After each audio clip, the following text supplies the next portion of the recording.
در روز سوم از لوجستیک بورد فصل سوم با دومین پنل در خدمت شما هستیم.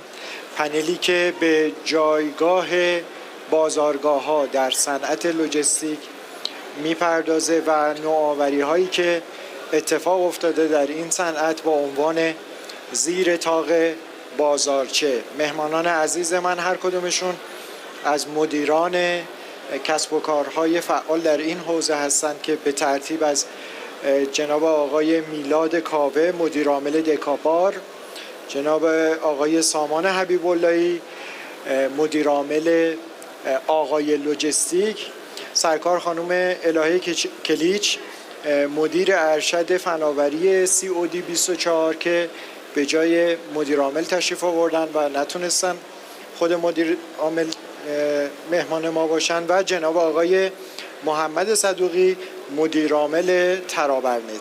به همه عزیزان خوش آمد عرض میکنم. و جناب آقای کاوه عزیز، ابتداعاً یک معرفی مختصری از دکابار داشته باشیم، از فعالیت‌هایی که دارید انجام میدید، و بعد من در خلال صحبت شما سوالات خودم رو میپرسم. در خدمتتون هستم.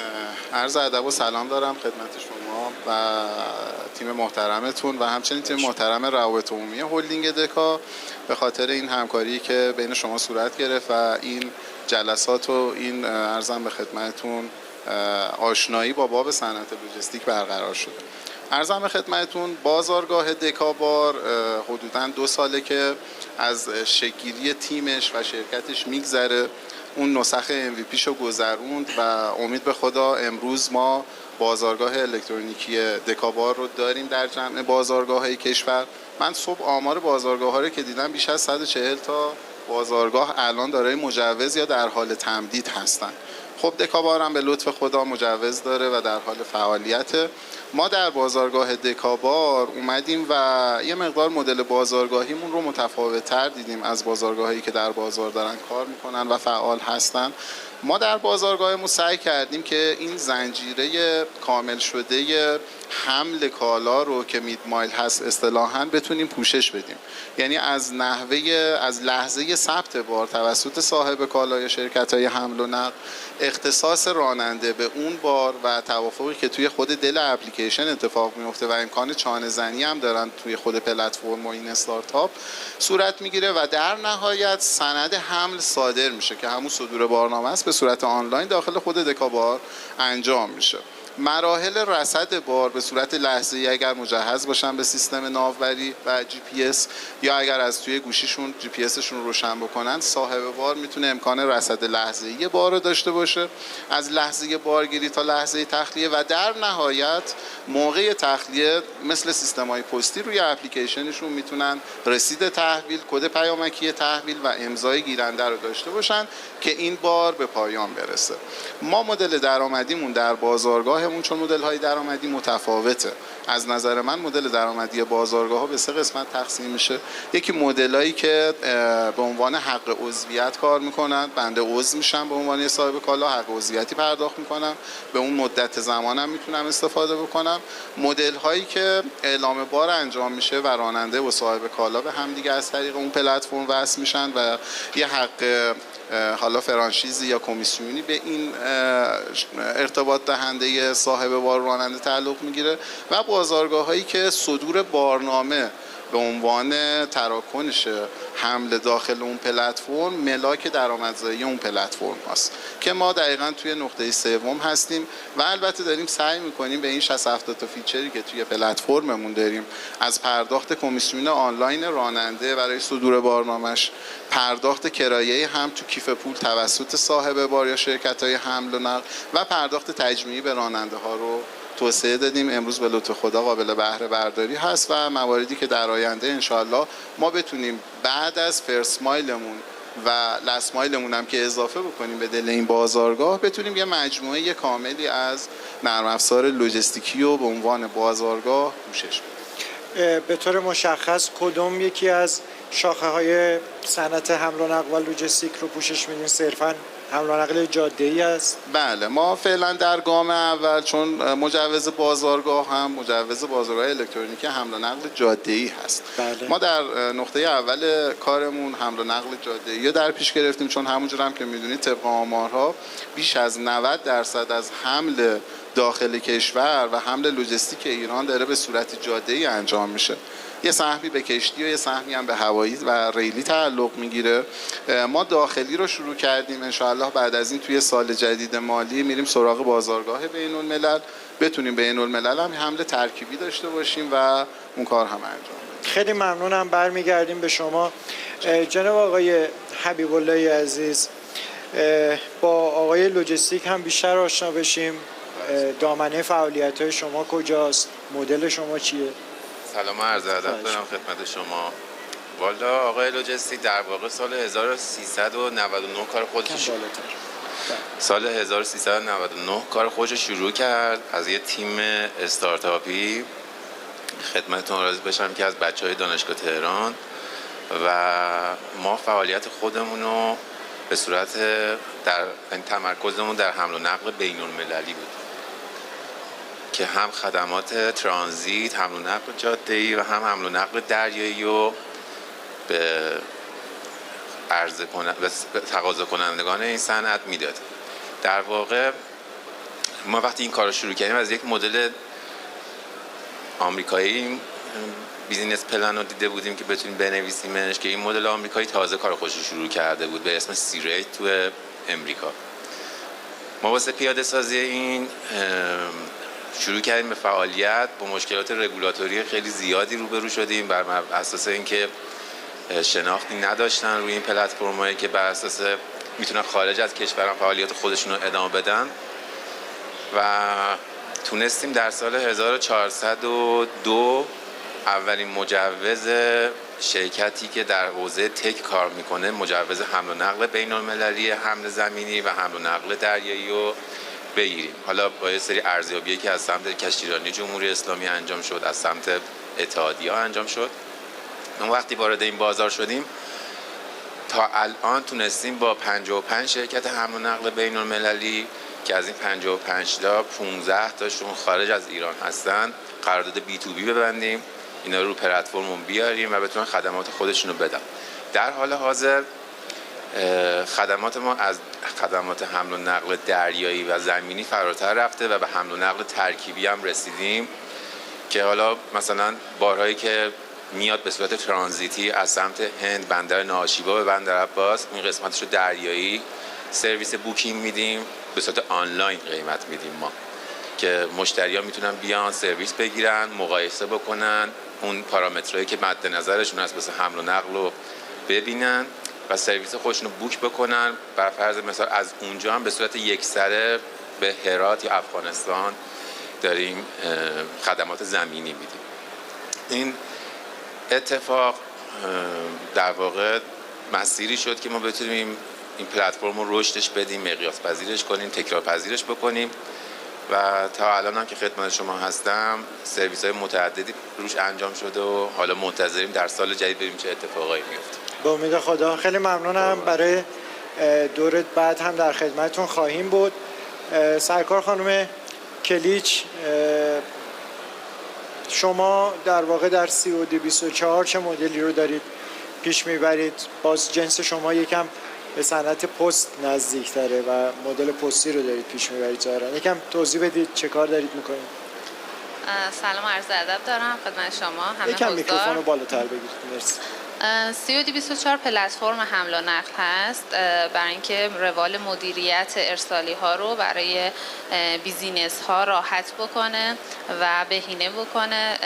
در حقیقت ما هم با کوریرها داریم کار میکنیم، هم با بیزینس هایی که ارسال کالا دارن که عموما در پلتفرم ما فروشگاه ها هستن، فروشگاه هایی که آنلاین کار میکنن و ارسال کالا دارن.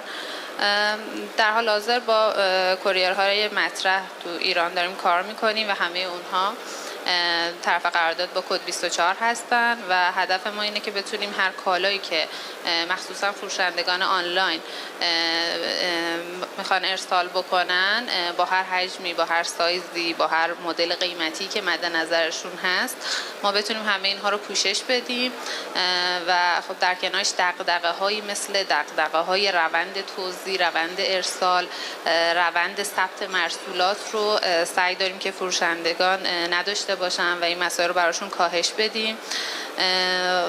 و مسئله دیگه هوشمندسازی فرآیندها هست که با پلتفرم آنلاینی که برای اونها آماده شده همه زنجیره تامین توزیع ارسال هر دغدغه‌ای دارن از ثبت مرسول، رهگیری مرسول تا رسیدن به مشتری هم به صورت هوشمند و آنلاین هست و هر پیگیری که باشه از سمت واحد پشتیبانی کد 24 براشون انجام میشه. خیلی ممنونم. دوباره به شما برمیگردیم. جناب آقای صدوقی عزیز، شما خودتون نبودین ولی اسمتون اینجا زیاد تکرار شد. ضمن اینکه معرفی کوتاهی داشته باشید برای کسانی که احتمالاً کمتر با شما آشنا هستن، ما اینجا در پنل بازی بزرگان که شرکت‌های بزرگ مقیاس رو مهمان خودمون داشتیم، اونا همشون با هم معتقد بودند که بازارگاه‌های الکترونیکی در واقع به شدت نقش آفرین هستند در حمل و نقل جاده‌ای و سالن‌های اعلامباری سنتی که آسیب‌های زیادی رو برای هم سمت صاحب بار و هم خود راننده ایجاد میکنه، باید تکلیفش روشن بشه و بیاد به این سمت. چون نفر آخر هستید تایم بیشتری هم دارید که دوباره از همون ور برگردیم. من میخوام در 2 قسمت رفت و برگشت رو با شما داشته باشیم. چقدر این بازی بزرگه، چقدر این زمین بازی جا داره برای بازیگران جدی و شما به عنوان یک پلتفرمی که تمام مزایای اون مدل سنتی رو داره و معایبش رو نداره و اتفاقا همه باید به این سمت حرکت بکنن، کسب و کارهایی مثل شما، مثل دکابار، چه موانعی وجود داره؟ رو بحث خودمالکی ها میتونیم صحبت بکنیم. شما چه راه حلایی دارید؟ چه نوآوری های اتفاق افتاده و صنعت به قبل و بعد شما اگر بخواد تقسیم بشه چه چهره‌ای داشته و چه چهره‌ای خواهد داشت؟ به نام خدا، من عرض سلام دارم خدمت شما و همه دوستانی که حالا چه به صورت زنده چه به صورت حالا بعداً ضبط شده آنلاین میبینن و تشکر میکنم بابت برگزاری نشست. عرضم خدمت شما، بنده صدوقی هستم، مدیر عامل شرکت ترابرنت. ترابرنت در واقع الان جایگاهش یک واسطه است بیشتر میان رانندگان و کسانی که اعلام بار میکنن. من حالا در واقع به عمد نمیگم صاحبان کالا، به خاطر اینکه خیلی وقتا اون اعلام بار کننده شرکت های حمل و نقلن، یعنی بیشتر شرکت های حمل و نقلن که اصلا در ترابرنت دارن اعلام بار میکنن. یه چند تا عدد رقم از حالا فرمودید بازار چقدر هست و اینها خدمت شما بگم. الان ما تقریبا سالانه حدود 39 میلیون بارنامه در کشور صادر میشه. حالا یعنی بخش رسمی حمل و نقل کالاست. ما توی هم ماشین‌های سنگین هم توی ماشین‌های سبک مثل وانت و نیسان و اینا که اونجا بارنامه نداریم، یه حجمی از بار داره جابجا میشه ولی بارنامه‌ای براش صادر نمیشه. اون تیکه‌ای که بارنامه واسه صادر میشه نزدیک 400 همت هست، 400,000 میلیارد تومان، حالا حتی مقداری بیشتر. و حالا سهم بازیگران رو بخوایم بگیم، دولت به عنوان کسی که زیرساخت رو آماده کرده، سازمان راهداری، حالا یه 9% رو کالاهای عمومی، 15% رو کالاهای معدنی سهم داره که نزدیک 50 همت از اون 400 همت در واقع سهم دولت هست و ایسی حدود 32 همت حتی بیشتر که حالا به گفته راننده ها بعضن بیشتر هست، این هم سهم باربری هست.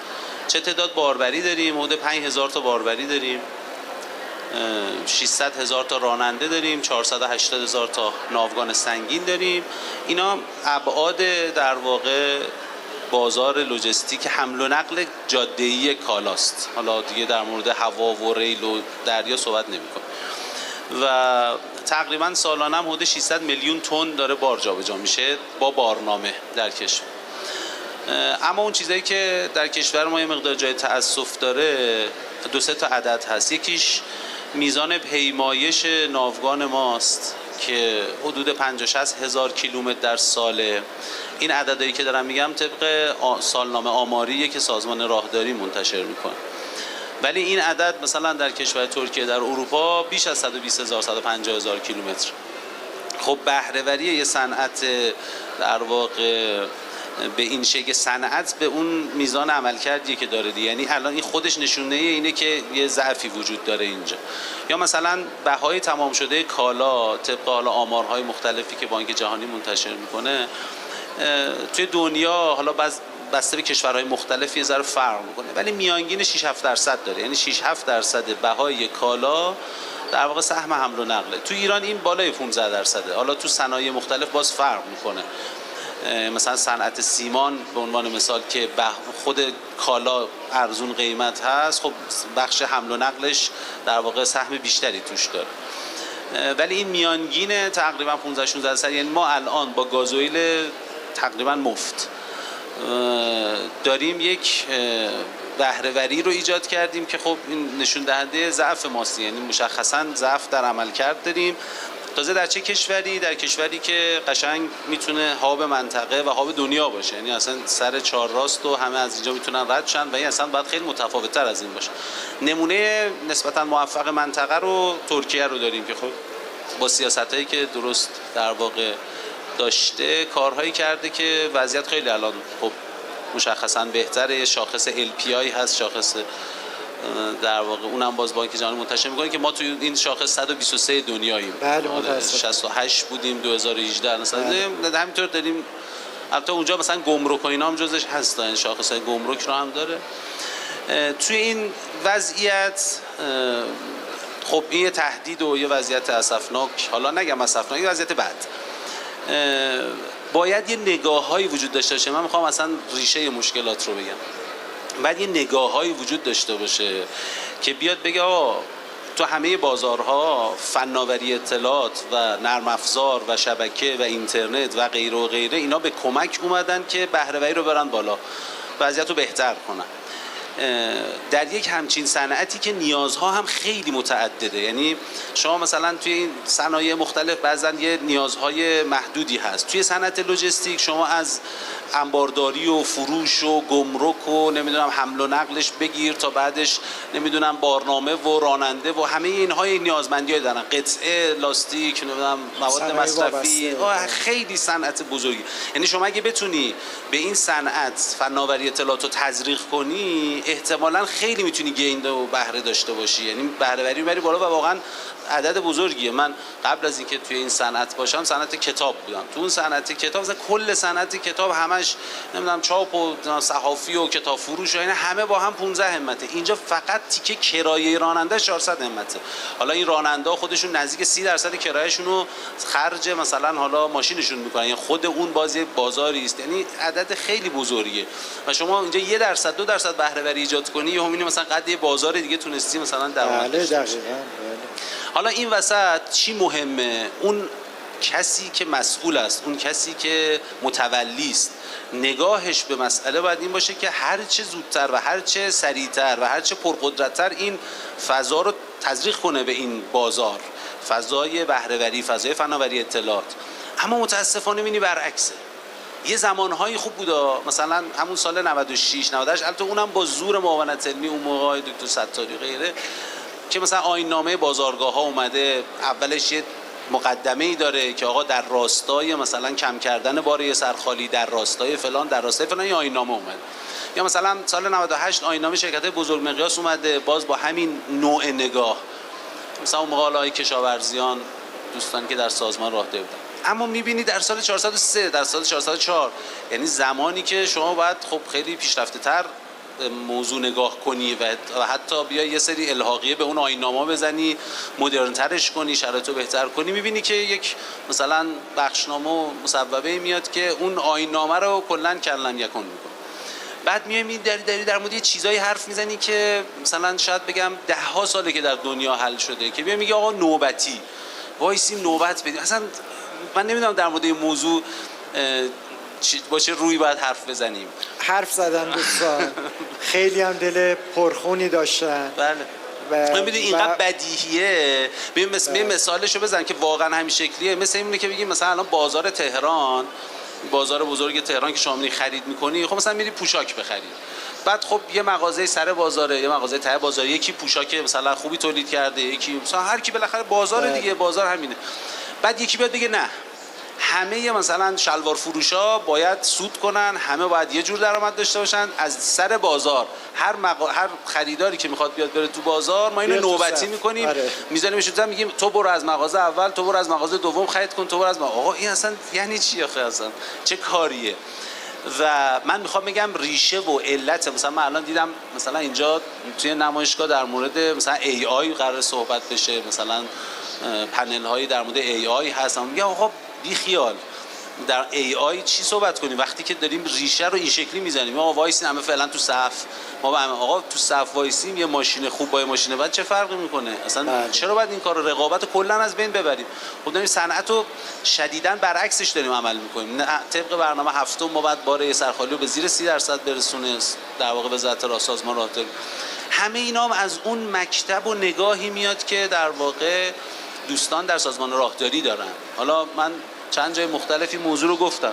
ما الان مثلا داریم میریم شکایت میکنیم، مثلا شورای فضای مجازی شکایت کنیم، شورای رقابت شکایت کنیم، شورای نمیدونم چی شکایت که آقا این راهو غلطه، اینو درستش کنیم. خب آقا این مکتب و این نگاه اگر در ذهن دوستان باشه اصلا نیاز به این کارا نیست. ما بریم بعد آخرش هم متولی دوستانند، بارنامه از سازمان راهداری صادر میشه، سرور اونجاست. ما هر چقدر اینور زور بزنیم، من به این دوستان گفتم مثل اینه که من الان برم از بابام شکایت کنم پیش یکی، بعد اونم بگه آقا بابای خوبی باش، بعد آخرش من و بابام تو خونه تنهاییم، آخرش هم کتکه رو میخوریم.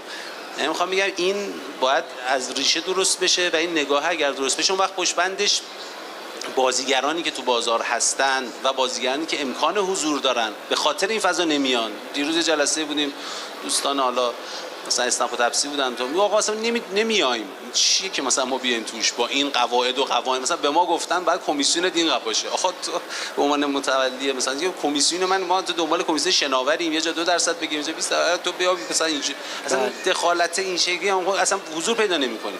یعنی شما اگر بازار رو درستش کنی، جذابش کنی، هم کسانی هستن که در بازار هستن، هم کسانی هستن شاید الان شما بیا آقا به ضرر اسنپ بیاد، من اصلا ضرر خود نفع خودم نمیبینم، من دارم در مورد صنعت لوجستیک حرف میزنم و این خب خیلی اتفاق مثبتی است اگر که بیفته و نفعش به مردم میرسه.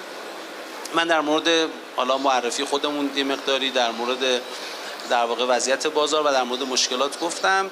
یه چیز دیگه هم در مورد آینده‌ای که بازارگاه، یعنی بازارگاه‌ها کنم به عنوان مارکت پلیس میتونن داشته باشن عرض کنم و بعد دیگه حالا برگرده. شما فرمودید یه ذره طولانی‌تر ببخشید. بله نه راحت باشید. مارکت پلیس و بازارگاه یعنی یک بستری که دو تا نیاز رو در واقع به هم دیگه میرسونه. تو سایدد مارکته که دو تا در واقع متقاضی و حالا مثلا عرضه کننده اینجا در واقع و خریدار به هم دیگه میرسن. مارکت پلیس های مختلفی هم داریم. اینی که شما کجای اون نیاز صنعت وایسی، مثلا فرض بفرمایید راننده ها نیازمند خرید قطعه و لاستیک و مثلا مواد مصرفی هم. خب ترابرنت به عنوان مثلا شرکت خب ما میتونیم بریم به این سمت که بازارگاهی باشیم برای اینکه نیاز راننده یعنی قطعه فروش و لاستیک فروش و اینا بیان اونجا قطعات و مثلا مواد مصرفیشون رو بزنن، راننده‌ها بیان بخرن. یه وقت شما این مارکت پلیس رو میبری سمت صاحبان کالا، یعنی میگی که خب صاحبان کالا شما بیاین اینجا اعلام بارتون رو بکنید، بگید چه باری میخواید جابجا کنید. یه سری شرکت حمل و نقل هم هستن که اونجا میان در واقع این نیاز رو برآورده میکنن. حالا مدلی که مثلا من از دوستان دکا شنیدم یکی دو تا دیگه از بازارگاه دیگه هستن، یه مقداری میره به سمت اینکه چون سند بارنامه رو خودشون در واقع صادر میکنن، یه مقداری میره به سمت اینکه شرکت حمل و نقل هوشمنده. ولی این میتونه در واقع این شکلی باشه که مثلا عرضه کنندگان کالا و صاحبان بار و از اون طرف هم شرکت‌های حمل بارنامه رو خود شرکت هم صادر کنن و این بشه یک مارکت پلیسی که بیا شما بیا اعلام بار کن، بار بری، شما بیا این بار رو بردار و حملش رو انجام بده. پس اینی که شما کجایی، حالا چون موضوع در مورد بازارگاه هست، این صنعت لوجستیک اینقدر مثلا شاید بشه مثلا تو انبارشش هم رفت، نرم افزار مثلا تی ام اسی که حالا هست، یا مثلا الان مثلا دوستان پیبار رفتن سمت فینتک لوجستیکش، یا آقا فرض کن یه نفری پول داره، یه عده‌ای هم هستن که میخوان کرایه پرداخت کنن، اینم میشه بازارگاه بشه، آقا شما بیا پولو بذار اونا میان پرداخت کنن. ترابرنت حداقل چیزی که ما تا اینجا در من هیچ وقت با قطعیت صحبت نمی‌کنم چون ممکنه فردا تصمیم دیگه بگیریم، ولی تا اینجا صحبت‌هایی که شده دوست داریم بریم به سمت راننده، یعنی دوست داریم مثلا یک دستیار راننده باشیم، یعنی بگیم راننده تو یه سری نیازمندی‌هایی داری، یکی از نیازمندیات این بوده که بار پیدا کنی. حالا نیازمندی دیگه چیه؟ ممکنه مثلا برای ماشینت بیمه بخوای، ممکنه مثلا برای ماشینت لاستیک و باتری و قطعه و چیزای دیگه بخوای.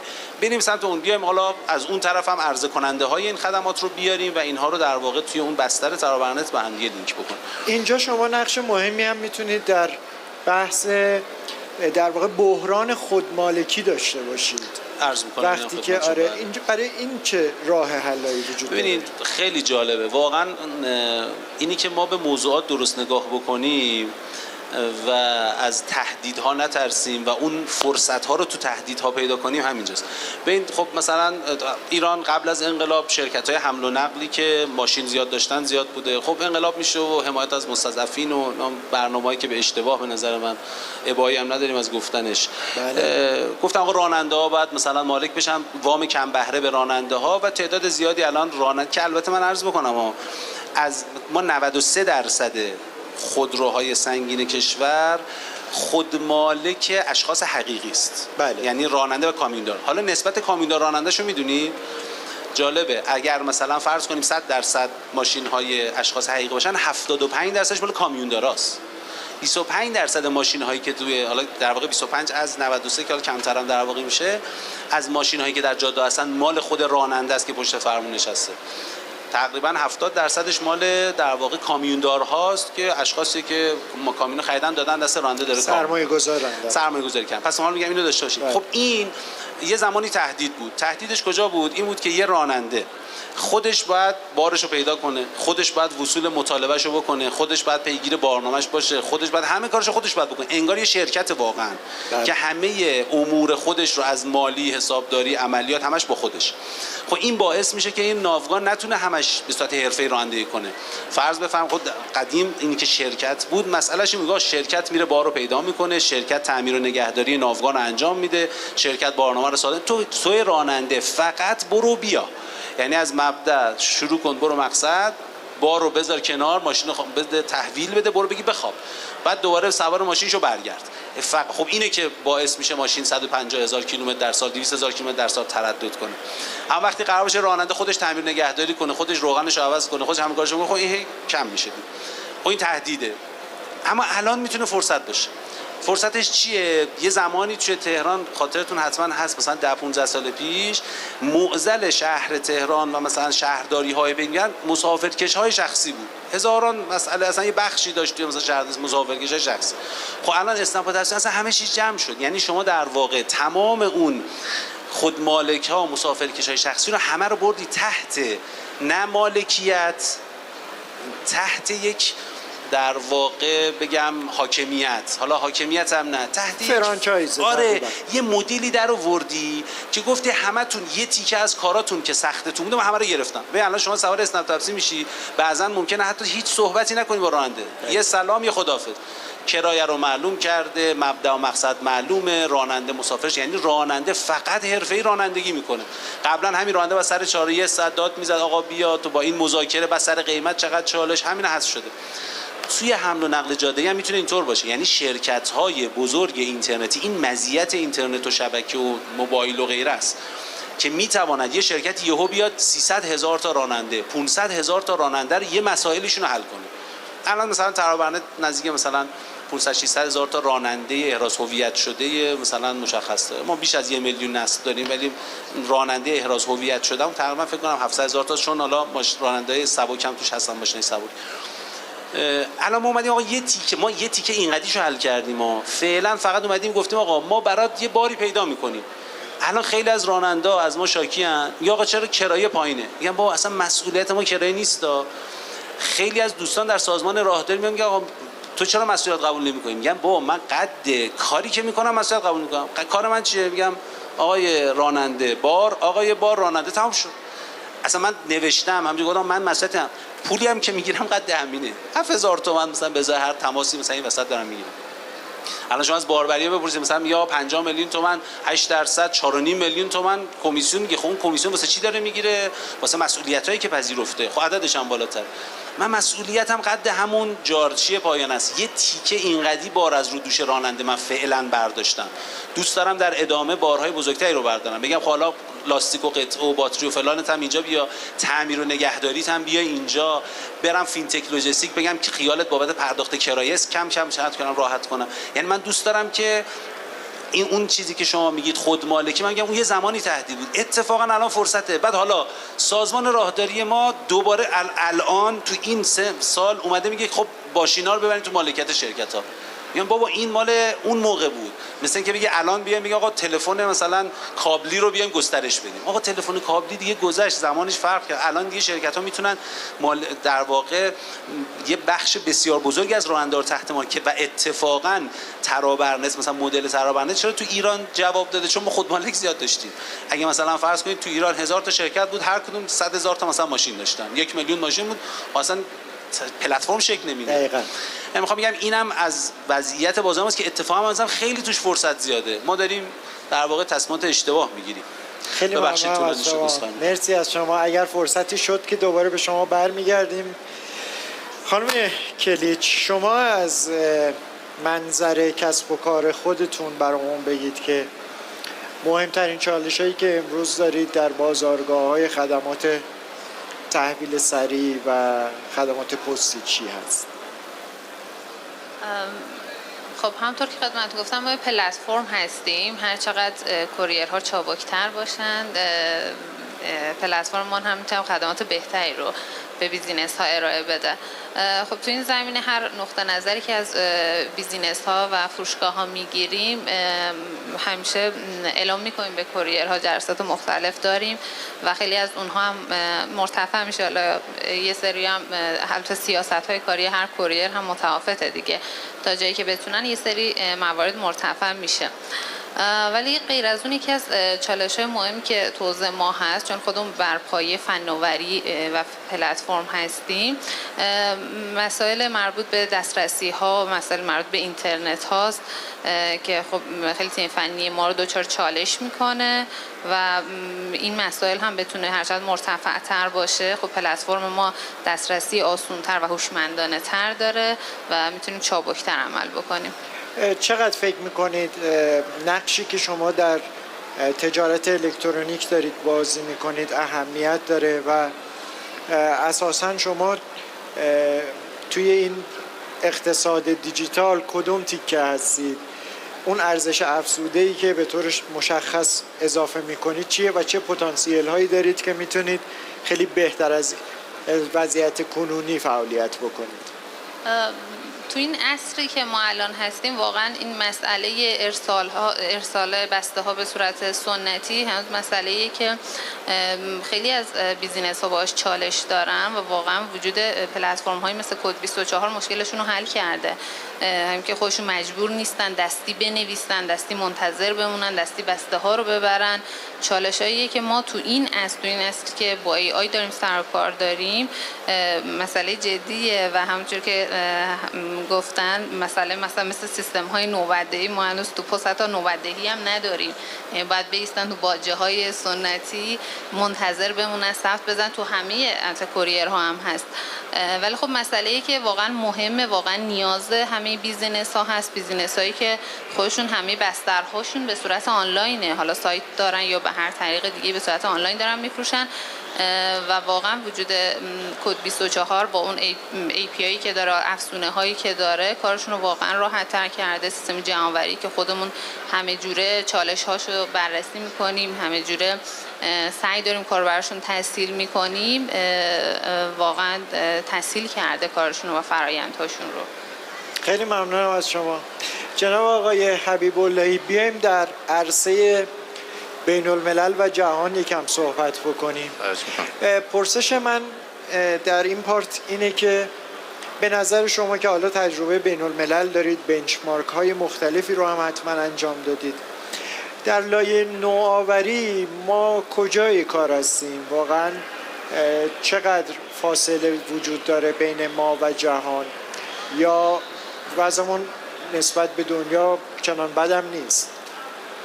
ببینید تو بخش نرم افزار ما نمیتونیم بگیم حالا فاصله آنچنانی داریم. حالا تو این صنعت لوجستیک که هست، با توجه به دوستانی که الان اینجا هستن و صحبتایی که کردن، در بخش نرم افزار ما مشکلاتی نداریم. در بخش عملیاتی ما مشکلات بیشتری داریم نسبت به اینکه شما وقتی که میای یه صنعت رو گره میزنی به تکنولوژی یا فناوری، خب نرم افزار اینجا نقش با اهمیتی بازی میکنه. ما بزرگترین مشکلی که توی صنعت لوجستیک تو بخش بین الملل داریم اینه که توی کشورهای دیگه، یعنی حالا همسایه امارات یا ترکیه، جای دور نریم، اقتصاد دیجیتال اومده جزو صنعت بالادستی صنعت‌های قبلی، یعنی صنعت‌های سنتی با مدل‌های سنتی. یعنی قواعد اقتصاد دیجیتال بر صنعت‌های سنتی چیرگی داره. بله دقیقا. و دارن تصمیم گیری ها رو بر مبنای فناوری اطلاعات و تکنولوژی و اون بخش فناوری و دیجیتال انجام میدن. حتی وزیر مستقل براش دارن تعریف میکنن. بله وزیر اقتصاد دیجیتال داریم. دقیقاً. یعنی اون میاد دیکته میکنه که چه کاری کنیم که بهره‌وری اتفاق بیفته، شفافیت اتفاق بیفته. حالا تو بحث لوجستیک عرضه تقاضا درست تقسیم بشه.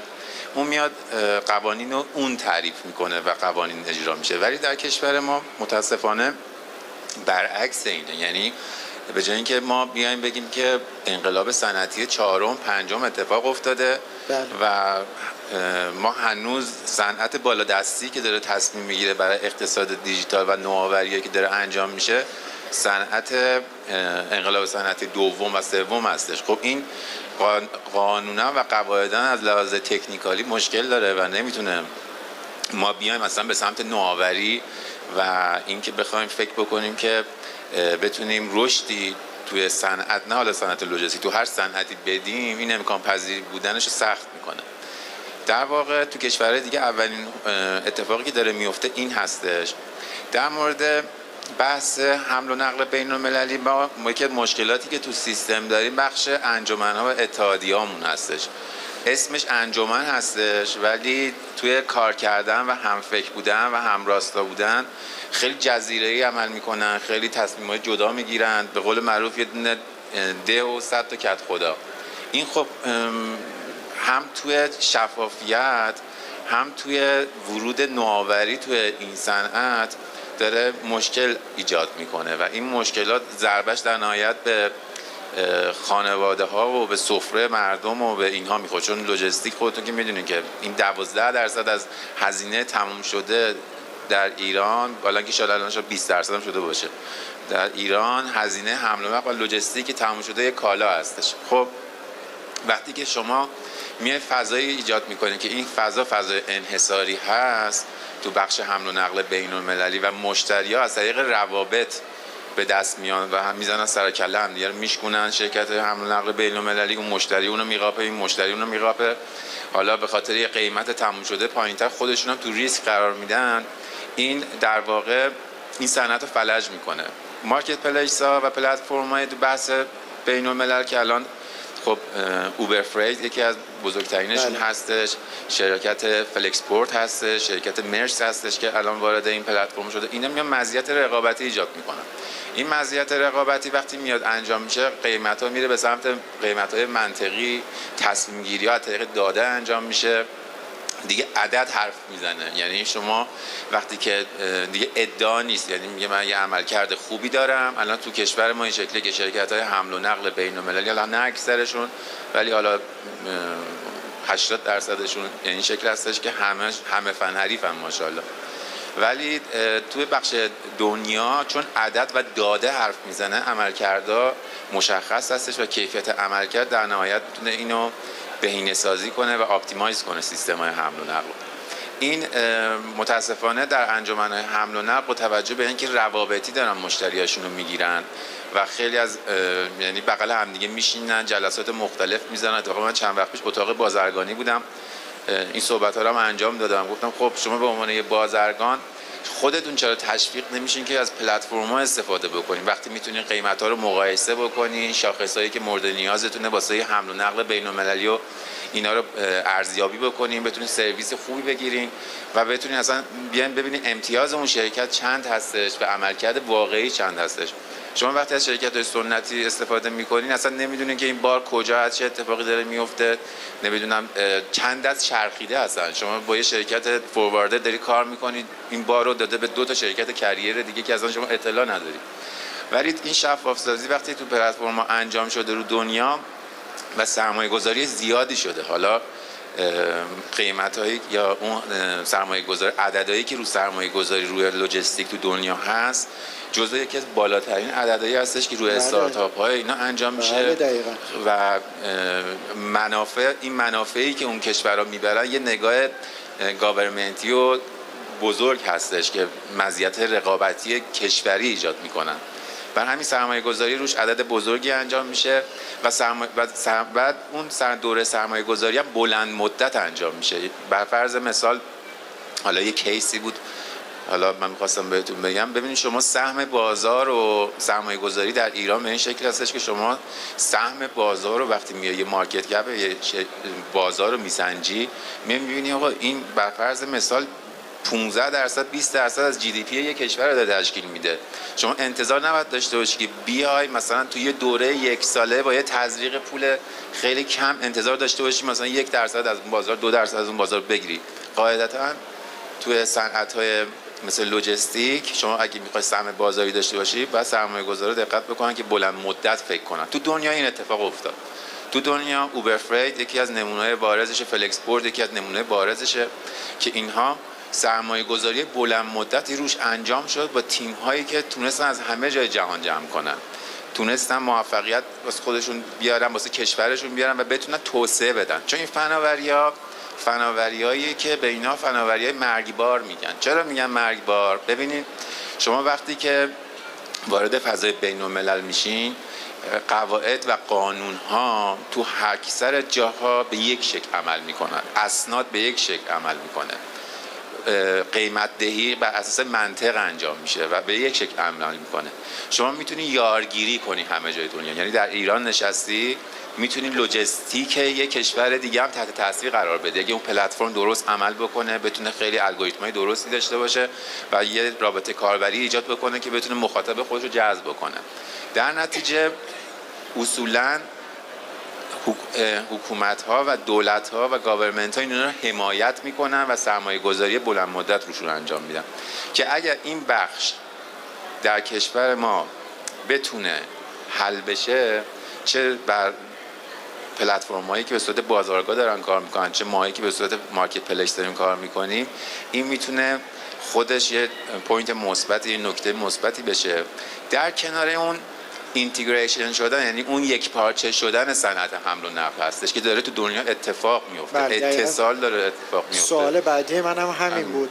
یه بخشی از این اینتگریشن بین کشورهاست، یه بخشی از این هندلینگش هم بین فعالان داخلی، مبادی ورودی و خروجی و بحث حمل و نقل ترکیبی. هندل کردن یه چنین فرایندی به شدت پیچیده است و وقتی یک بازرگان که مثال اتاق بازرگانی رو زدید واردی همچین فرایند پیچیده‌ای میشه، چون شفاف نیست مجبور هر هزینه‌ای رو هم بپذیره. رو بحث اینتگریشن میخوام یکم عمیق‌تر بشیم تا بریم سراغ آقای کاوه، ببینیم که این هم‌افزایی کجا میتونه اتفاق بیفته، هم در شکل بازیگران داخلیش هم در شکل بازیگران بین المللیش و 1 2 3 4 این که ما بتونیم پلتفرم های بین المللی قدرتمندی داشته باشیم که علاوه بر این که بیزینس های بین المللی ما رو ساپورت میکنن میتونن در حوزه داخلی هم نقش آفرین باشن. بفرمایید. ببینید قاعدتاً یعنی فقط نرم افزار و پلتفرم میتونه این کار کنه. یعنی شما اصلا نمیتونید از بخش مدل های سنتی بیای همچین انتظاری داشته باشی که بخواد بیاد اینو یک پارچه کنه. پس اینجا قدرت دیجیتال و نرم افزار خودش رو نشون میده که میتونه یه صنعتی رو جهانی کنه و بتونه خدماتی رو به کمپانی‌های داخل ایران بده که بتونن تو صادرات و واردات بارشون چه در اون بخش داخلیش حمل جاده‌ایش تا بنادر، چه حمل داخلیش تا فرودگاه‌ها بتونن اینو هندل بکنن و از اون ورش هم پلتفرم‌ها بتونن این بارا رو هندل بکنن واسه اینکه ما بتونیم لوجستیک کلان که همون درون ریز کشورها هست و بیرون ریز کشورها هست رو بتونه هندل بکنه. خب این در واقع میتونن نرم افزارا با دادن API هایی که به هم دیگه میدن و داده های درست. ببینین ما مشکلی که داریم حالا میتونه حل بکنه که این در سطح جهانی بتونیم خودمون رو حداقل پرزنت بکنیم و بتونیم خودمون رو نشون بدیم. ببینین من همیشه اینطوری توصیف میکنم وقتی شما داده های خام به وجود میاری، یعنی شما یه آشپزخونه رو حساب بکنی که بر فرض مثال میگی آقا من این پیاز با خاکشه، این گوشت با استخونشه، اینم 50 مدل ادویه از قاطی داره کار میکنه. میگی آقا این داده ها رو بدی به یه آشپز خیلی نابغه و ماهر و اینا، این در نهایت غذایی که میتونه درست کنه یا قابل خوردن نیستش یا اینکه اصلا کیفیت خوبی نداره. پس این داده خام تو کشور ما باید از بین بره. داده ها باید بیاد به سمت داده های تمیز. به چه شکلی؟ شما دوباره همون رو حساب کن. یعنی داده های تمیز میاد میگه آقا این گوشت، این خدمتتون عارض بشم، این پیازه، اینم انواع اقسام ادویه هاست، اینم دستور عمل پختشه. خب شما دیگه احتیاج به آشپز نابغه هم نداری. این میتونه خیلی تمیز بیاد یه غذایی درست بکنه با کیفیت و با عملکرد خوب که هر مشتری بخوره راضی باشه. پس ما خیلی مهم هستش که واسه یک پارچه کردن یا اینتگریشن کردن این سیستم داده های تمیز داشته باشیم.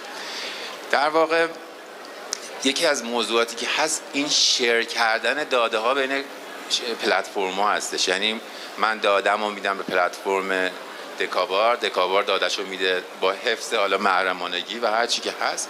اون پارامترایی که نیازه، ما احتیاج به مشتری نداریم، ما احتیاج به اون پارامترایی داریم که بتونیم روش الگوریتممون رو پیاده سازی بکنیم. ترابرنت داده‌هاشو میده به من و این داده‌ها باید به اشتراک گذاشته شه.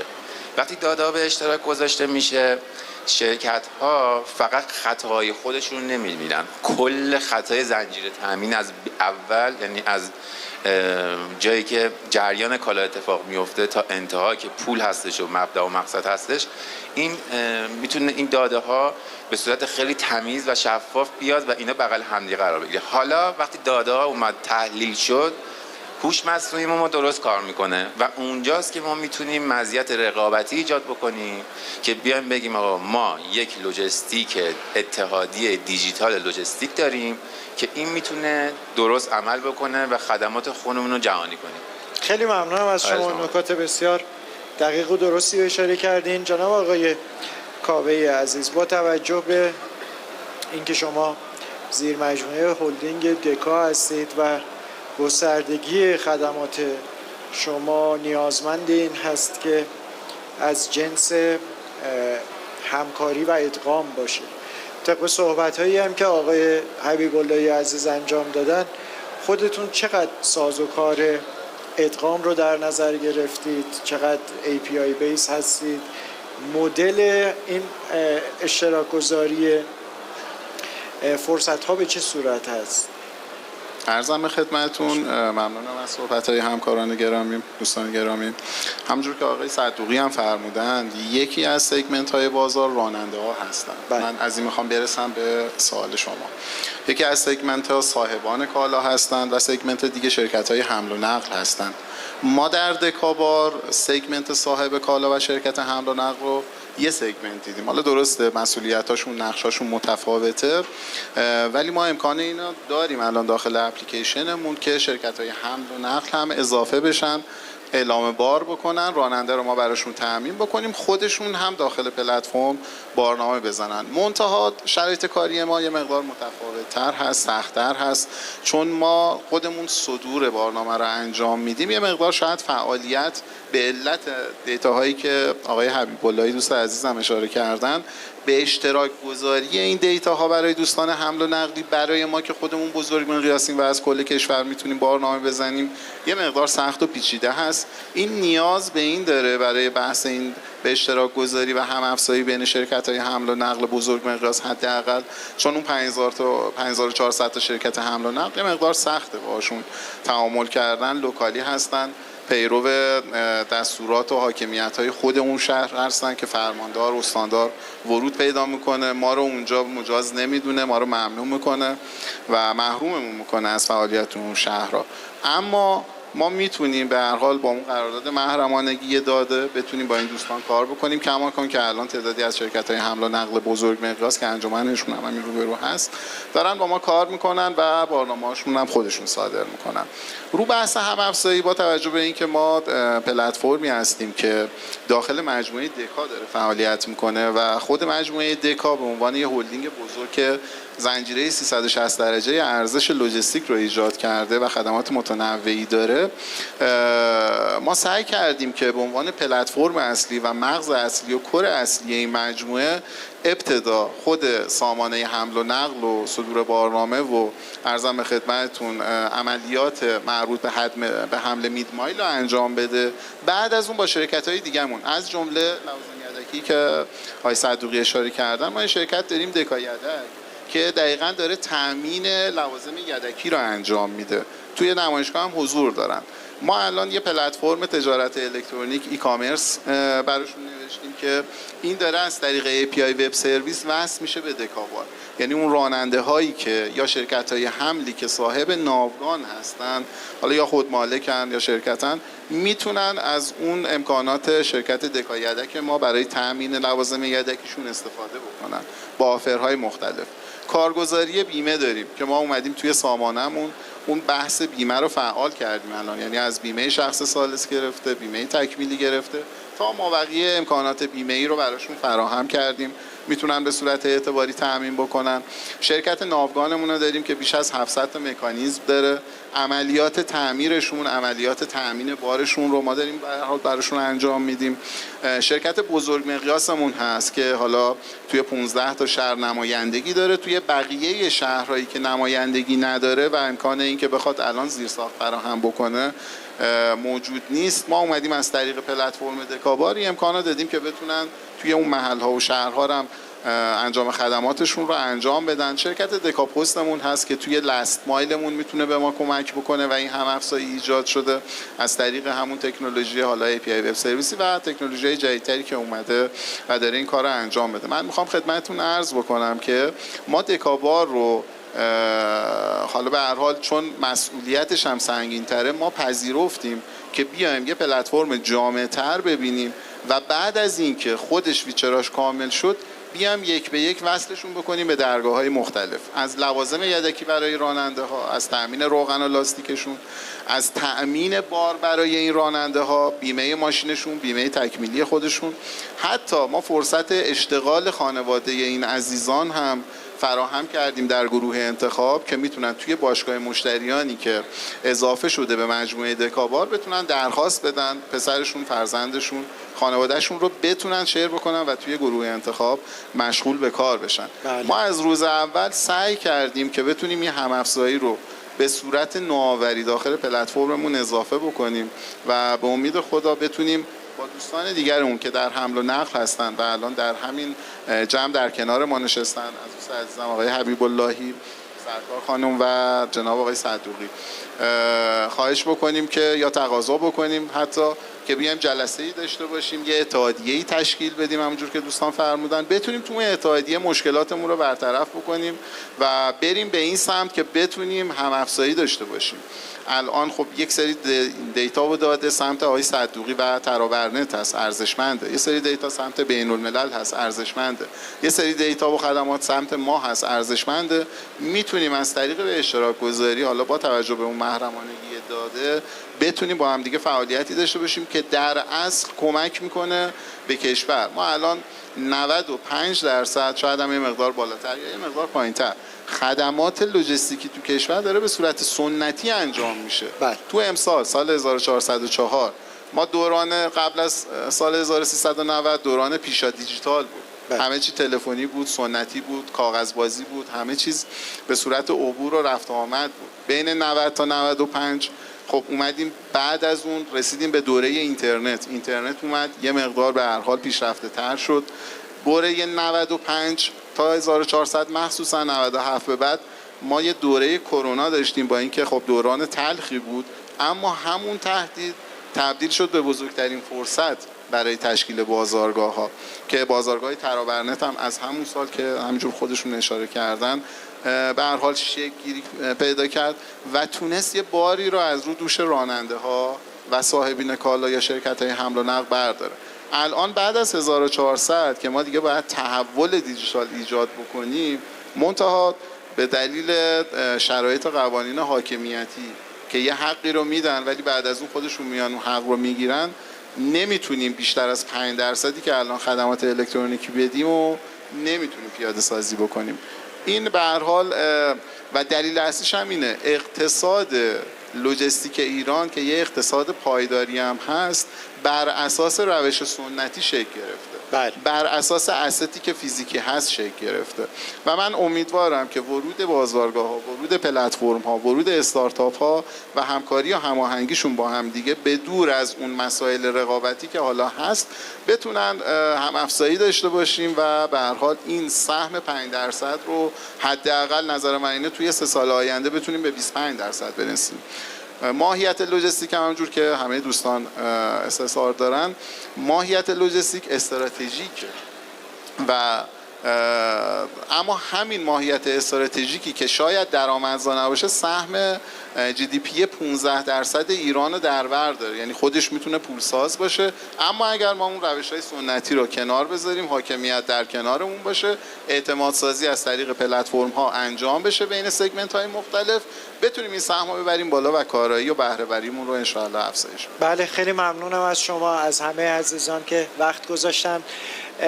مسئله نوآوری در صنعت سخت و پیچیده و لختی مثل حمل و نقل تو سالهای اخیر آورده خودش رو نشون داده و تاثیرگذاری خودش رو در شفافیت بازار، افزایش بهره وری و کاهش تعارضات بین بازیگران و ذی‌نفعان رو ثابت کرده. مسئله مهم مسئله ذهنیت حاکمیت هست که باید همونطور که آقای کاوه اشاره کردن بر اساس ذهنیت سنتی بنا شده باید یک تغییر رویکرد جدی درش اتفاق بیفته و از هم‌افزایی تمام فناوران و نوآورانی که بخش مهمیشون امروز اینجا نشستن استفاده بشه، چون به خوبی بلد هستن و میدونن که قواعد بازی قواعد سنتی نیست و اگر قرار است که ما در اقتصاد آینده دنیا نقشی ایفا بکنیم، از مسیر اشتراک فرصت‌ها و در اختیار گرفتن ظرفیت‌های همدیگه است. ما این گفتگوها رو در روز 3 لوجستیک بورد پیش بردیم و در ادامه تا روز پایانی در خدمت شما خواهیم بود. ممنونم از شما.